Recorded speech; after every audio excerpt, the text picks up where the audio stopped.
सर्दियों का मौसम शुरू होते ही सारे सिंधी घरों में बनना शुरू हो जाती है ये बहुत ही डिलीशियस सी सिंधी मिठाई जो कि है खोराक।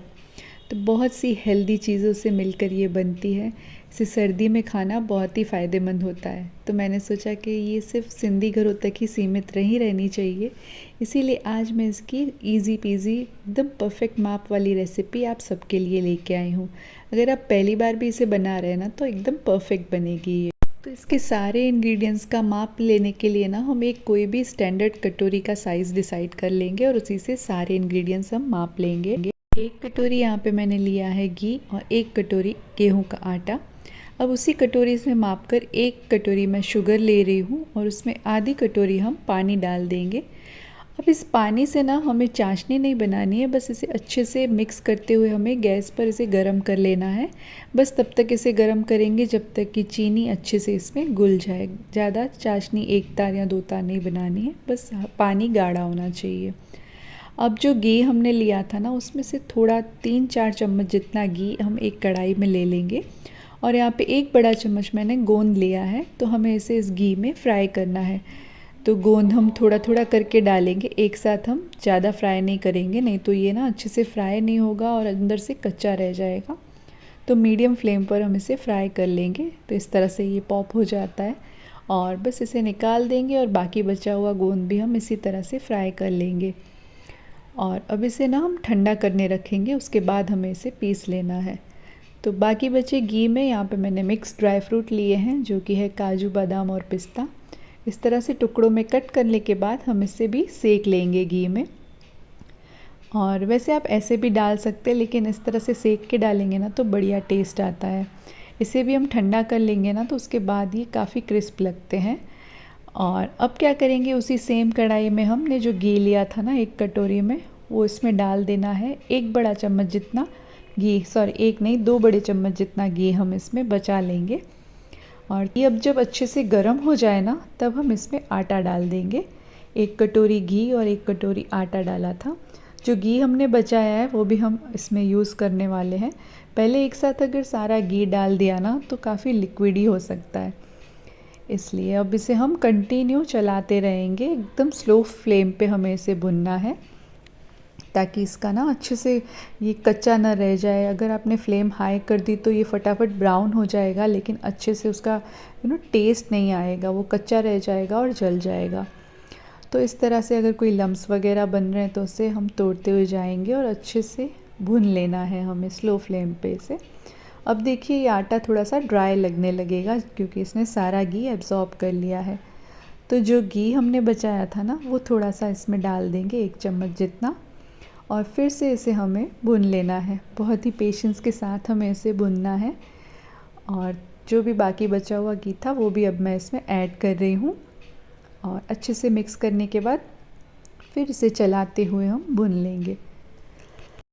लो फ्लेम पे ही हमने इसे रखा हुआ है तो ये भुन रहा है। अब देखिए गोंद ठंडा हो गया है ना, तो हम इसे ग्राइंडिंग जार में डाल देंगे। मैं यहाँ पे इलायची भी इसके साथ पीस रही हूँ। तो ये देखिए गोंद मैंने पीस लिया है और अब बढ़िया सा इसका ब्राउन कलर आ चुका है आटे का अच्छे से भून लेने के बाद। तो अब हम इसमें ना जो पिसा हुआ गोंद है वो डाल देंगे। गोंद को जब हमने फ्राई किया था वो अच्छे से फ्राई नहीं हुआ होता ना तो पीसने में बहुत प्रॉब्लम आ सकती है, इसलिए उसे अच्छे से फुलाना, जब तक वो अच्छे से फूल जाए ना तब तक फ्राई करना ज़रूरी है। तो अब मैं इसमें यहाँ पे गोंद डाल दिया है। अब मैं डाल रही हूँ काली दाख, जो कि द्राक्ष और किशमिश, साथ ही जो हमने रोस्ट करके रखे थे ड्राई फ्रूट वो, और 2 बड़े चम्मच यहाँ पे मैं डेसिकेटेड कोकोनट डाल रही हूँ। नारियल का चूरा जो आता है ना सूखा, वो मैं इसमें डाल रही हूँ। अब हम सारे इंग्रेडिएंट्स को बहुत ही बढ़िया तरीके से मिक्स करेंगे और स्लो फ्लेम पे ही हम इसे भूनते भी जाएंगे और अच्छे से इसे मिक्स भी करते जाएंगे। वैसे ड्राई फ्रूट्स आप अपनी पसंद के भी डाल सकते हैं। आपको अगर जो छुआरे होते हैं ना, ड्राई जो डेट्स होती है वो पसंद है तो उसे भी आप टुकड़े टुकड़े छोटे काट के इसमें डाल सकते हैं।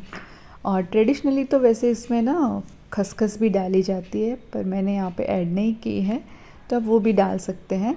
अब देखिए कितना प्यारा इसका बढ़िया कलर आ चुका है। तो अब हम इसमें डाल देंगे चीनी वाला पानी जो हमने बना के रखा था ना, वो इसमें डाल देंगे।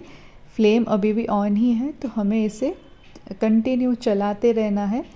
आटा है ना पूरा ये पानी एब्ज़ॉर्ब कर लेगा और ये ड्राई हो जाएगा, यानी कि जैसी कंसिस्टेंसी हमें मिठाई की चाहिए ना उस तरह से। तो कंटिन्यू चलाते हुए हम इसे भूनते भी जाएंगे। देखिए आटे ने काफ़ी सारा पानी एब्ज़ॉर्ब कर लिया है और अभी जैसा टेक्सचर हमें चाहिए वैसा आ चुका है। तो बस चलिए अब गैस को बंद कर देते हैं। हलवा होता है ना उसी टाइप का इसका टेक्सचर रहेगा, वैसी कंसिस्टेंसी रहेगी इसकी। देखिए काफ़ी ड्राई हो चुका है। अब यहाँ पे ना मैंने एक थाली को घी से ग्रीस कर लिया है, तो इसी में हम ये सारा जो आटा हमने भुना है ना वो इसमें डाल देंगे। और कढ़ाई में जब ये गर्म हो ना, कढ़ाई में से डायरेक्ट हमें इसमें डाल देना है ताकि अच्छे से सेट हो सके। जब ये भुन जाए तो थाली में डालते बिल्कुल भी इसे देर नहीं करनी है, ठंडा हो जाएगा ना तो ये अच्छे से शेप फॉर्म नहीं करेगा। तो इस तरह से कड़छी से या फिर खुरपी से या फिर आप एक छोटी कटोरी से भी आप इस तरह से उसे शेप दे, फ्लैटन कर लेना है हमें, खास करके किनारियों से इसे अच्छे से हम प्रेस कर लेंगे और बहुत सुंदर लगे ये दिखने में भी। तो उसके लिए मैं यहाँ पे एक बारीक कट किए हुए मिक्स ड्राई फ्रूट डाल रही हूँ। अब इन्हें भी हम अच्छे से प्रेस कर देंगे ताकि ये भी निकले ना। तो जब ये गर्म हो ना तभी ये करना है। और अब क्या करेंगे, हम इसे आधे घंटे के लिए इसी तरह से छोड़ देंगे। फ़िलहाल हम इसमें कट नहीं लगा रहे हैं। और आधे घंटे के बाद हम इस तरह से खुरपी ले लेंगे या फिर बड़ी छुरी की सहायता से आप इसमें अपनी चॉइस का इसे शेप दे सकते हैं। आप इसे स्क्वायर में कट कर सकते हैं या फिर आप इसे डायमंड शेप में भी कट कर सकते हैं। देखिए घी अब जमने लगा है ना आधे घंटे में, तो काफ़ी इजीली ये कट रहे हैं। तो मैं यहाँ पे इसे डायमंड शेप दे रही हूँ, जिससे जो काजू कतली का शेप होता है ना उस तरह से, और काफ़ी इजीली मैं शेप दे पा रही हूँ। तो बस इसी तरह से हम इसे कट कर लेंगे। उसके बाद भी हम इसे 1 से 2 घंटे तक यूं ही छोड़ देंगे। उसके बाद ही हमें मिठाई को निकालना है ताकि घी बढ़िया तरीके से जम जाए और मिठाई बहुत ही अच्छा शेप ले ले। और देखिए कितना बढ़िया इसका टेक्सचर है, एकदम मेल्ट इन माउथ है। तो बच्चे बूढ़े सभी इसको एंजॉय कर सकते हैं। तो आप भी इस बहुत ही डिलीशियस सर्दियों वाली मिठाई को ज़रूर से बनाइएगा। Thank you so much and bye bye.